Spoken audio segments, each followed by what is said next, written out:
Les ailes d'Icare, voilà le nom du chapitre 1114 de One Piece, où on a la suite de l'annonce de Vegapunk, mais avant d'en parler, l'abonnement et le like ferait énormément plaisir. Aussi, n'hésitez pas à passer sur Twitch, on fait du Valorant avec les copains et on parle un peu de manga aussi, donc n'hésitez pas à passer sur la Foxroad Company, bien évidemment. Petite pub, mais maintenant on revient au chapitre. Alors, le monde va finir sous l'eau, c'est avec cette annonce que c'était fini le chapitre précédent, et on a Vegapunk qui continue son annonce, ce qui fait paniquer la marine. Certains pirates se moquent, genre je pense que c'est sur l'île de Barbe Noire, et il y en a beaucoup qui n'y croient pas. Comment ça le monde finirait sous l'eau, ça n'a pas de sens, alors que comme les habitants de Water 7, il y en a qui y croient. Effectivement, les habitants de Water 7, eux, ont connu des montées d'eau pendant l'arc de Water 7, et même leur île a pas mal été impactée avec la montée d'eau de 1 mètre qu'il y a eu récemment à cause de la disparition de Lucia et de l'attaque de Im-sama. En effet, c'est également le problème qu'il y a eu à Impel Down. On voit Doflamingo qui rigole et qui parle avec Magellan. Comment tu vas défendre les prisonniers si la prison finit sous l'eau? Magellan explique alors que la montée de 1 mètre d'eau qu'il y a eu récemment a causé pas mal de problèmes, et Doflamingo propose d'aller plus en hauteur. Alors, est-ce qu'il fait référence à Marie-Joise ou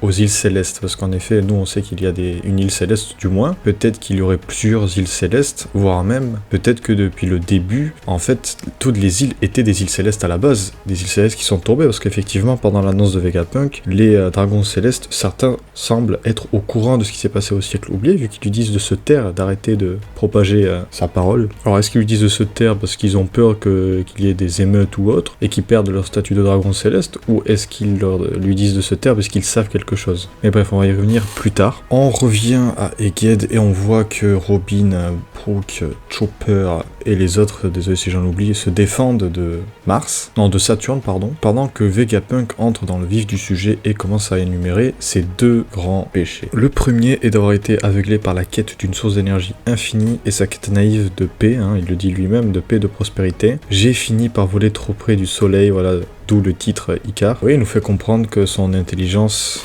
l'a mené à vouloir des choses sans s'en rendre compte des conséquences, effectivement, parce qu'il a créé le Mother Flame, que les doyens chérissent tant, et qui a été utilisé comme arme par Im-sama pour détruire Lucia, on imagine, et pour créer les séraphins aussi. Mais il enchaîne sur son deuxième péché. Il y a 900 ans à 800 ans. Le siècle oublié qu'on l'appelle. Qu'est-ce qui s'est passé? Vegapunk commence à en parler et il dit que c'est là son deuxième péché, d'avoir fait des recherches sur ce siècle oublié, d'avoir récupéré des documents de Ohara qui lui ont, grâce à des archéologues, qui lui ont permis d'étudier un peu l'époque, et également en lisant les poneglyphes, donc il ne connaît qu'une petite partie de cette histoire. On voit d'ailleurs à Elbaf Saul, j'imagine, qui rigole, j'imagine que c'est lui de dos, celui qui avait des robines à l'époque, vu qu'on sait qu'il est toujours en vie et qu'il a une importance à...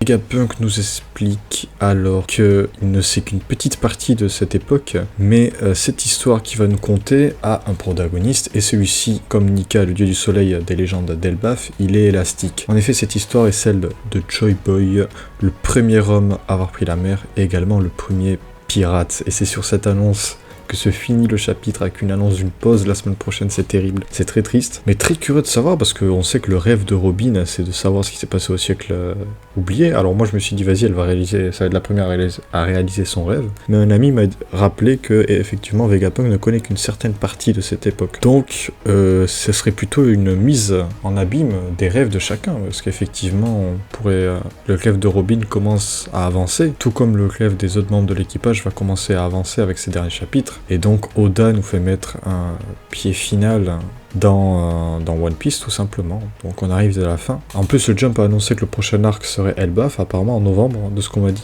Donc Usopp sera peut-être considéré comme un guerrier par les guerriers qu'il admire tant, donc ça serait un triomphe pour lui, donc hâte de voir ce qui va se passer. Sur ce, moi je vous dis à la semaine prochaine, et ciao tout le monde.